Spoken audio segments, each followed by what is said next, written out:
बड़ी खबर आपको बता दें, सतीश पुनिया का नाम राज्यसभा के लिए भेज दिया गया है।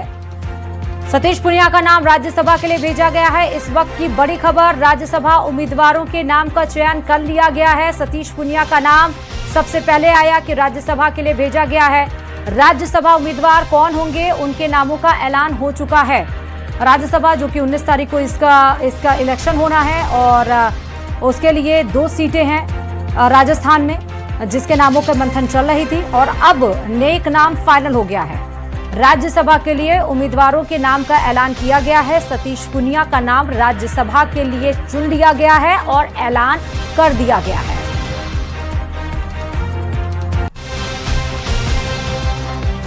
तो इस वक्त की बड़ी खबर सियासी गलियारे से आपको बता रहे हैं। राजस्थान की 2 राज्यसभा सीटें हैं जिस पर चुनाव होना है और 19 तारीख को यह चुनाव होना है।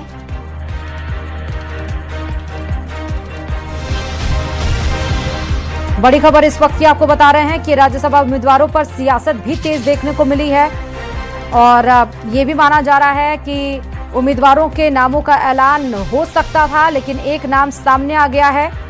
दरअसल 2 नहीं 3 राज्यसभा सीटें हैं जिस पर 2026 चुनाव को लेकर हलचल तेज हो गई है। आपको ये बता दें कि शाम तक बीजेपी भी हो सकता है कि 2 उम्मीदवारों के नाम घोषित कर सकती है और प्रदेशाध्यक्ष मदन राठौड़ ने इस बाबत जानकारी भी दी थी कि उम्मीदवारों के नाम तय करने और उनकी घोषणा करने का अधिकार राष्ट्रीय नेतृत्व के पास है, लेकिन आज शाम तक 2 नाम आने की संभावना जताई गई थी। लेकिन इस बीच आप देखिए कि एक नाम सामने आ गया है। सतीश पुनिया का नाम सामने आया है। राज्यसभा के लिए सतीश पुनिया के नाम का ऐलान किया गया है। दूसरा, अलका गुर्जर का नाम भी राज्यसभा के लिए भेजा गया है। अलका गुर्जर का नाम भी राज्यसभा के लिए भेजा गया है। इस वक्त की आपको बड़ी खबर बता रहे हैं सियासी गलियार से। इस वक्त की आपको बड़ी खबर बता दें कि 2 नामों का ऐलान इस समय हो चुका है। सतीश पुनिया और अलका गुर्जर के नामों का ऐलान किया गया है। राजस्थान से बीजेपी ने उम्मीदवारों के नाम का ऐलान किया। अलका गुर्जर और सतीश पुनिया को उम्मीदवार बनाया गया। देखिए, जैसा हमने आपको बताया था कि मदन राठौड़ बीजेपी अध्यक्ष के, उन्होंने साफ तौर पर कहा था कि नाम किसको जाना है और किसको चुनना है ये राष्ट्रीय नेतृत्व तय करता है। आज शाम को 2 नामों का ऐलान किया जाएगा और वैसा ही हुआ। शाम ढलते ढलते आप देखिए कि 2 नामों का ऐलान किया गया है। अलका गुर्जर और सतीश पुनिया को राज्यसभा उम्मीदवार बना लिया गया है। इस वक्त की बड़ी खबर आपको बता रहे हैं। ज्यादा जानकारी के साथ संवाददाता सुधीर इस खबर पर जुड़ चुके हैं। सुधीर, मदन राठौड़ ने पहले ही कहा था कि शाम तक 2 नामों का ऐलान संभवतः हो जाएगा और वैसा ही हुआ।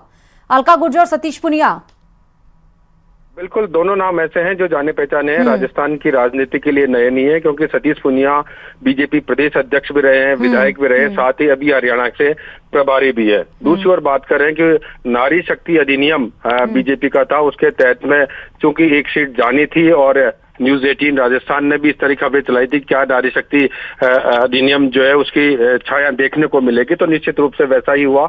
अलका गुर्जर जो कि विधायक रही हैं, इसके अलावा वो अभी राष्ट्रीय टीम में भी शामिल है।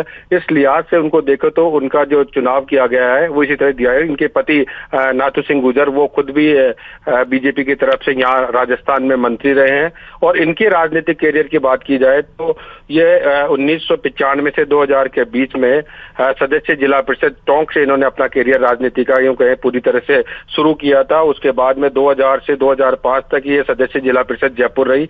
इसके अलावा राजस्थान में पदों की बात करें तो 1997 में ये प्रभारी महिला मोर्चा बीजेपी की दौसा से भी रही है। तो एक तरह से कह सकते हैं कि जो ये नाम आया है ये नाम राष्ट्रीय कार्यकारिणी में वो अभी मौजूद है। तो एक नाम की चर्चा।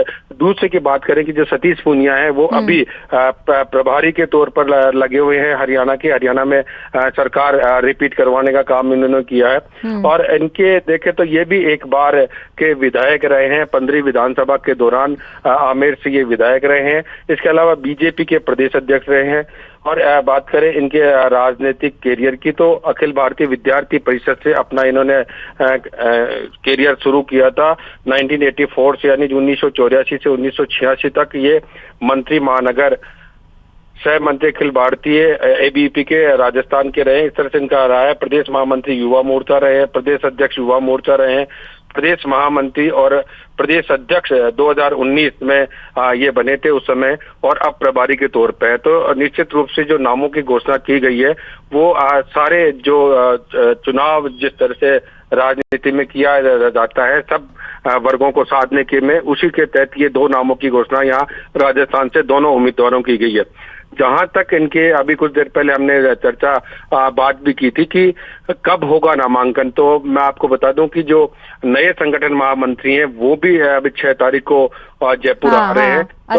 तो अजय कुमार 6 तारीख को जयपुर आ रहे हैं। तो ऐसे में माना ये जा रहा है कि 8 तारीख को, क्योंकि 7 तारीख का रविवार हो जाता है और 8 तारीख के दिन जो अंतिम नामांकन डे है उसी दिन नामांकन इन दोनों का दाखिल हो, क्योंकि पहले से इस तरह की सूचना आ गई थी कि ये 2 नाम है, केवल औपचारिक घोषणा होना बाकी है।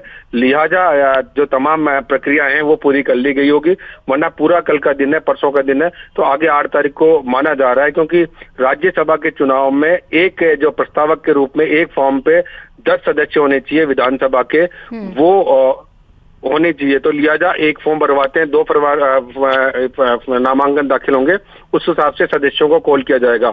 अभी कुछ देर पहले मुख्य सचेतक है जोगेश्वर गर्ग हमसे उनसे भी बात करी थी, क्या बीजेपी अपने विधायक दल की बैठक बुलाएगी। तो क्योंकि ये निर्वाचन से संबंधित काम है, लिहाजा बीजेपी पार्टी इसको तय करेगी कि कब नामांकन तय होगा और किस तरह से होगा, कौन प्रस्तावक होगा, ये पार्टी की ओर से तय होना बाकी है जी। लेकिन जो नाम घोषित किए हैं सतीश पुनिया और अलका गुर्जर, दोनों ही मतलब समीकरणों का ध्यान रखते हुए किया गया और नारी शक्ति अधिनियम की पूरी तरह से जो रूपरेखा है वो यहाँ देखने को मिली है जी।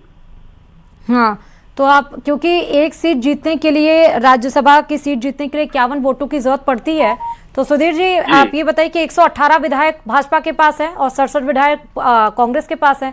2 नामों का ऐलान किया गया, यानी कि भाजपा के पास जितने वोट चाहिए उतने विधायक हैं मौजूद। देखिए बिल्कुल ये जो चुनाव होगा ये निर्विरोध तरीके से होगा, क्योंकि नाम वापसी के दिन यानी 11 तारीख को ये अनाउंस जाएगा कि कौन राज्यसभा में जाएगा। वैसे तो अभी के परिदृश्य में भी देखा जाए तो प्रक्रिया और औपचारिक प्रक्रिया करनी बाकी रहेगी, क्योंकि एक सीट के लिए जो पर्याप्त 51 प्रथम वरीयता के जो वोट चाहिए वो दोनों ही पार्टियों के पास बराबर है, और दोनों की जो सीटें हैं वर्तमान में जो काबिज है वही स्थिति रहने वाली है, केवल चेहरे बदलने वाले हैं इसमें, क्योंकि प्रथम वरीयता के 51 वोटों की आवश्यकता होती है। लिहाजा 51 वोट कांग्रेस के पास भी है और बीजेपी के पास 2 सीटों के लिए 102 वोटों का पर्याप्त संख्या बल है। ऐसे में साफ तौर पर नजर आ रहा है कि ये जो प्रदेश का राज्यसभा का चुनाव है ये पूरी तरह से निर्विरोध रूप से निर्वाचित होने वाला है, क्योंकि ये अलग तरह का चुनाव है, ये उच्च सदन के लिए चुनाव होता है, इसलिए पूरी तरह से ये अलग रहेगा जी। इन नामों को चुनने के पीछे की भाजपा की स्ट्रैटेजी क्या है? क्या आगामी जो निकाय चुनाव होने वाले हैं, फिर 2.5 साल के बाद विधानसभा चुनाव, क्या उसका भी इम्पैक्ट देखने को मिलेगा उस पर भी? देखिए निकाय चुनाव की जहां तक बात है या पंचायत चुनाव की बात है, उससे बड़ा ये खुद राज्यसभा का अपना चुनाव है जिसका अलग इम्पैक्ट है।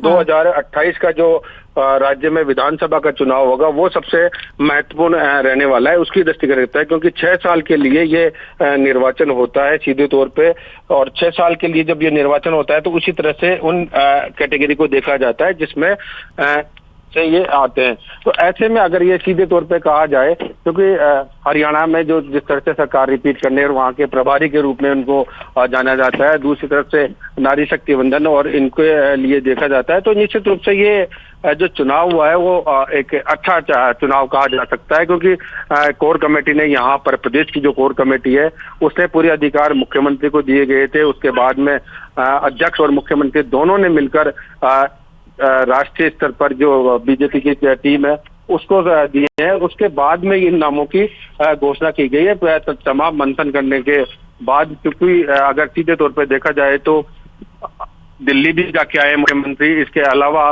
प्रदेश अध्यक्ष भी दिल्ली होके आए थे, तो आज उन्होंने साफ भी कर दिया था कि आज रात तक इन 2 नामों की घोषणा हो जाएगी जी। सुधीर ये बताइएगा कि अभी कांग्रेस की तरफ से नाम का ऐलान नहीं किया गया है, 1 सीटें कांग्रेस की भी है।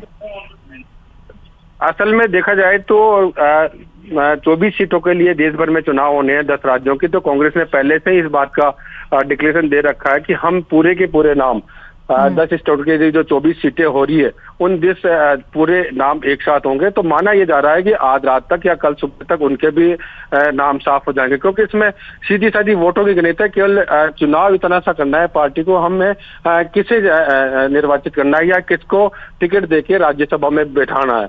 तो निश्चित रूप से यहाँ से इन दो नामों की चर्चा हुई थी, कोर कमेटी में चर्चा के बाद ये नाम गए थे और उसके बाद राष्ट्रीय नेतृत्व ने, बीजेपी ने इन पर मुहर लगा दी। जी, तो ये क्योंकि 2020 में जो चुनाव हुआ था सुधीर, उस समय समीकरण उस समय कांग्रेस का था, लेकिन इस समय समीकरण कुछ बदले हुए हैं। बीजेपी का, जैसे हमने पहले बताया कि उनकी फुल संख्या है और कंप्लीट उनके विधायक हैं और 102 जो विधायकों की जरूरत पड़ेगी निर्वाचित वोटों के लिए, वो पूरी है, कंप्लीट है। मैं इसका आप ये बताइए कि इसके पीछे, जैसे मैंने पहले भी सवाल पूछा, ये दो नाम चुनने के पीछे भाजपा की कोई स्ट्रैटेजी रही है? किस स्ट्रैटेजी? क्योंकि भाजपा बिना स्ट्रैटेजी को तो काम करती नहीं है सुधीर।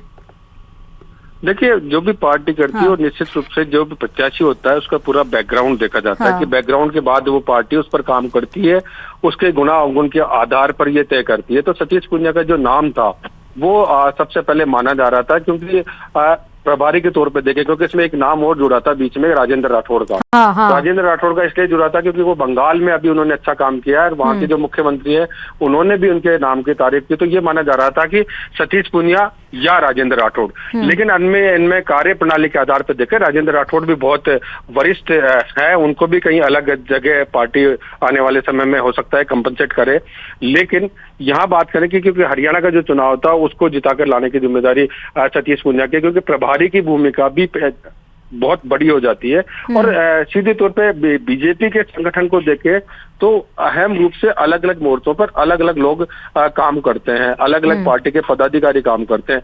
उसके हिसाब से देखा जाए तो जो नाम सामने आया है ये एक पूरी तरह से कह सकते हैं कि एक बेल्ट को, मतलब दो जो राजस्थान की कौमें हैं, जो सबसे बड़ी कौम के तौर पे गुर्जरों को जाना जाता है, दूसरी ओर जाट बेल्ट को भी जाना जाता है, तो दोनों को साधने का काम इसमें किया गया है। जी, तो मतलब कि संख्या के गणित के हिसाब से देखें तो बीजेपी की इन दोनों सीटों पर चुनाव जीतना तय है। जी बिल्कुल, इस तरह से असल में देखा जाए तो इनका निर्वाचन की एक प्रक्रिया है, तय प्रक्रिया, तय फार्मूला है। हाँ। उसके आधार पर ये तय होता है कि कितनी चाहिए। अगर अभी चूंकि 3 सीटों के लिए ही निर्वाचन हो रहा है, इसलिए वो जो फार्मूला निकलता है उसके हिसाब से 51 वोटों की प्रथम वरीयता, उसमें वरीयता का होता है। अगर ये चुनाव होता तो इसमें बाकायदा एक पेन भी, एक इम्पोर्टेड पेन भी आता है जो अलग वहां से आता है, कंपनी पर्टिकुलर बनाती जो आजादी से पहले से जो इंक बना रही है, वो पेन यहाँ पर काम में लिया जाता है। उसका उसी के हिसाब से उनकी वरीयता क्रम लिखना होता है। क्योंकि अब यहाँ तो देखें कि 3 ही सीटें हैं और पर्याप्त संख्या में बल हैं। हाँ। 51 वोट चाहिए। सुधीर, एक बात और बताइएगा। जी सुधीर, बहुत शुक्रिया तमाम जानकारी देने के लिए। हमारे साथ न्यूज रूम से हमारे साथी हेमंत जुड़ चुके हैं। हेमंत, अलका गुर्जर और सतीश पूनिया, 2 का नाम, और कहीं ना कहीं अलका गुर्जर को प्रत्याशी बनाकर जातिगत समीकरण को साधने की कोशिश यहां पर बीजेपी के द्वारा की गई है। गुर्जर यानी कि वोट बैंक सीधे सीधे सचिन पायलट का सेंधमारी करने की कोशिश की गई है अलका गुर्जर का नाम नॉमिनेट करके बीजेपी की तरफ से। क्या समीकरण लगाए गए हैं? बिल्कुल, इस वक्त की सबसे बड़ी अपडेट यही है राजस्थान से, जैसे राज्यसभा के लिए 2 सीटों का ऐलान भारतीय जनता पार्टी को उम्मीदवारों पर करना था, वो हो गया है। और इस लिहाज से यह फैसला बहुत महत्वपूर्ण है।